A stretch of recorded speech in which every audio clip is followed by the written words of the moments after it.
هاي، انا هدير. النهارده بقى جايه لكم فيديو جديد.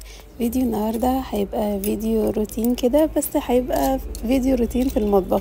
بصراحه انا ما بطلعش معاكم في المطبخ كتير، فعايزاكم تقولوا لي كده في الكومنتات بتحبوا اكتر روتينات ايه؟ الروتينات اللي بتبقى في المطبخ والميه وكده، ولا بتحبوا روتينات التنظيف اللي بتبقى بره بقى وفي البيت؟ الفيديو ده طالع من القاهره، بالتحديد من اكتوبر. اكتبوا لي بقى في الكومنتات وصل لكم لفين، عايزه اعرف وصل لفين. لو انتي اول مره تشوفي القناه بتاعتي، بتمنى طبعا ان انتي تنزلي كده تدوسي اشتراك، وكمان تفعلي زرار الجرس عشان خاطر يوصلك كل حاجه جديده انا بعملها. وما تنسيش تحطي لي لايك للفيديو. لا، حطوا لي يا جماعه لايكات كتير قوي، انا بحب اللايكات. اول حاجه بقى عملتها، كان عندي شويه مواعين كده بس شويه حلوين يعني، رحت رصه كده اللي هما بيتحطوا في غساله الاطباق، رحت رصاهم زي ما انتوا شايفين كده، ورحت سبتها. حسيت غسالة الاطباق من بره محتاجة ان هي تتمسح. عايزة اقول لكم بقى، غسالة الاطباق لما بتبقى بيضة يا جماعة بجد عايزة تتمسح كل يوم. لا، كل يوم ايه، دي عايزة تتمسح كل شوية. بجد بتتبهدل جامد قوي، وبيبان عليها كمان يعني من اقل حاجة تلاقيها بقت متبهدله كده وكانها بقالنا سنه كده ما عملناهاش. المهم دول ما كانش ليهم مكان في غساله الاطباق، هما دول بيتحطوا عادي في غساله الاطباق بس ما كانش ليهم مكان. فقلت يلا زي بعض بقى، اجي على نفسي يا جماعه واغسلهم على ايدي زي بعض، ما فيش مشكله. المهم بغسلهم كده زي ما انتوا شايفين. وانا بصراحه يا جماعه انا بحبش غسيل المواعين خالص. يعني اللي خلاني اصلا ان انا اجيب غساله اطباق، ان انا فعلا انا بحبش وقفه المواعين. وقفه المواعين بتتعبني، يعني الوقفه نفسها انا بتعب منها. بالذات بقى ان انا كان عندي كمان مشاكل صحيه في رجلي وكده، وكنت بتعالج منها، فده اثر معايا جامد قوي. يعني من قبل الحمل وانا اصلا كنت بتعالج في الموضوع دوت. عندي الدوالي وعندي التهابات في المفاصل وحاجات كده يعني. المهم فعايزه اقول لكم ان الوقفه اصلا بتتعبني جدا، فطول ما انا واقفه انا بتعب. فهو ده طبعا اللي خلاني ان انا اجيب غساله اطباق، لان انا يعني اول سبب بكره المواعين، تاني سبب طبعا علشان المشاكل الصحية اللي حصلت معايا دي. والحمد لله ان انا ركبتها وانا حامل كمان، فدوت طبعا ساعدني كتير قوي، لان هي بتساعد في حاجات كتير قوي. فالحمد لله طبعا على كل شيء وعلى كل حال. المهم قلت بقى ايه، امسح بقى الرخامات عقبال ما هي كده متخلص. في طبعا في الرخامات، في الارض، في البوتاجاز، فهي بتنجز يعني. اللي هو ايه، بتسيب لي كده شويه وقت اعمل فيهم شويه حاجات تانية كده. المهم حسيت ان الفرشه بتاعتي، بصوا الفرشه دي انا مخصصاها للحوض بس حسيت ان هي خلاص بتقولي ارحميني بقى، خلاص انا كده ايه، رعيت من تحت. فاللي هو ايه، هاتيلي بقى جيبي لي واحده تانية. فانا ان شاء الله باذن الله عايزه انزل اجيب غيرها، وخلاص بقى دي هقول لها بالسلامه يعني، بلا فتره حلوه معايا، فكفايه عليها كده. هي دي اصلا انا مخصصاها للحوض. بصراحه انا بحبها جدا جدا يعني، من ساعه ما اتجوزت وانا جايبه الفرش دي، يعني الفرشه دي اكيد طبعا يعني لما بتبوظ بجيب غيرها بس النوع ده بالذات حلو جدا للحوض، بينظف الحوض وكده، ف كويسه يعني. انا بحب ان انا اجيبها. خلصت طبعا الرخامه، وخلصت يعني رخامه من الرخامات، مش كل الرخامه. خلصت الرخامه دي وعملتها وكده. بصوا انا عملتها باللي هو السترس ده. بصوا هو حلو الحاجات بتاعه المطبخ، انما الحاجات بتاعه بره لا، مش احسن حاجه.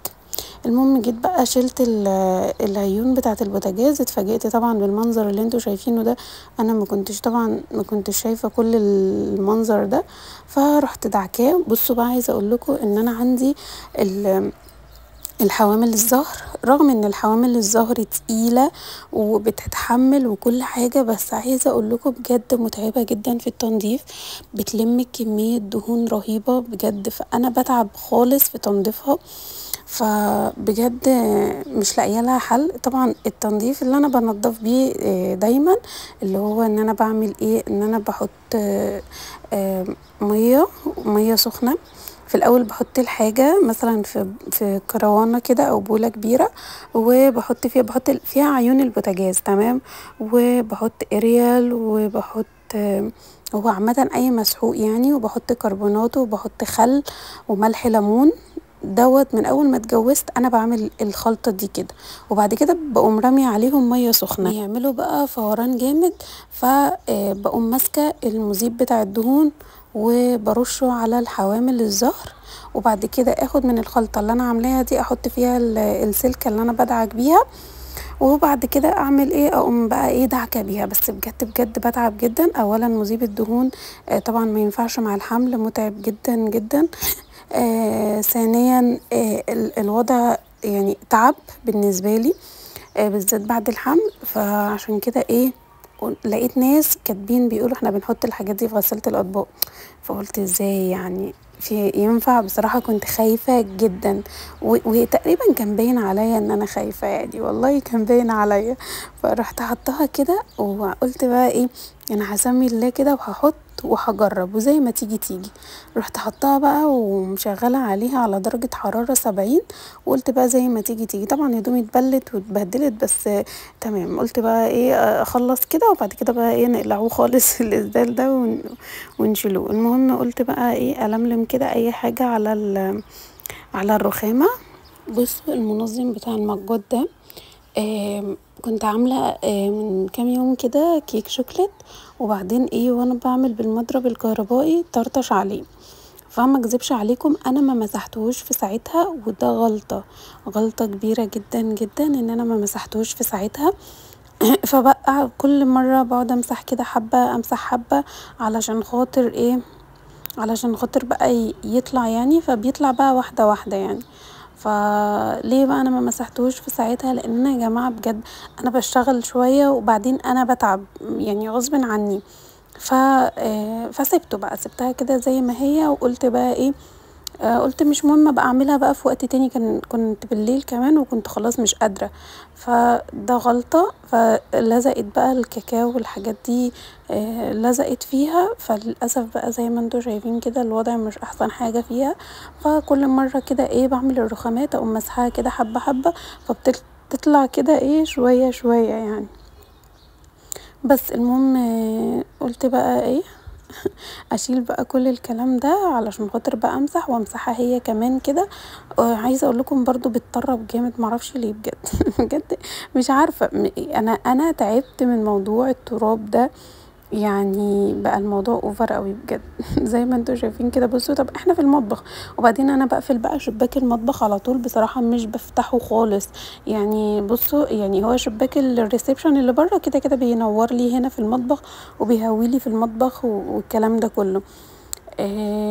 انما في شباك الشباك بتاع المطبخ قافلاه قبل كده الفيران اكلوا السلك بتاعه وقطعوه ودخلوا. يعني مش هقول لكم فار ولا اتنين، انا مش عايزه اقول لكم كام واحد عشان ما تتخضوش، بس بجد كان الوضع صعب جدا. كان ابشع فتره عدت عليا وابشع ايام عدت عليا حرفيا.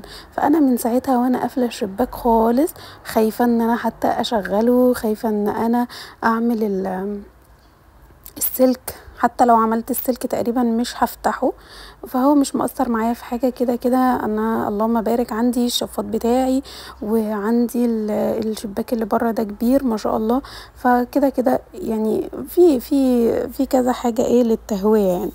عايزه اقول لكم بقى في اللحظه دي انا كنت حاسه ان انا خلاص انا تعبانه، فانا كنت ناويه بصراحه ان انا اشيل السجاده دي. فلقيت نفسي لا مش قادرة ان انا اشيلها.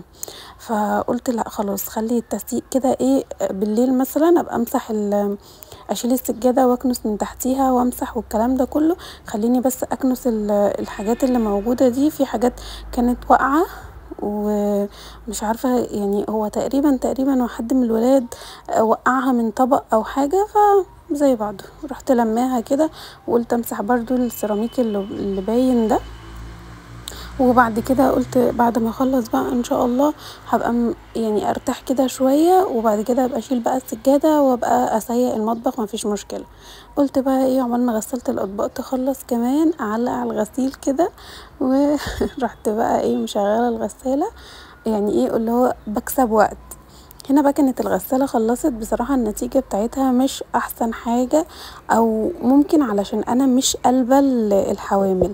اكتبولي بقى تحت في الكومنتات اعمل ايه فيها على احسن هولع فيهم المرة الجاية. حطولي لايك بقى.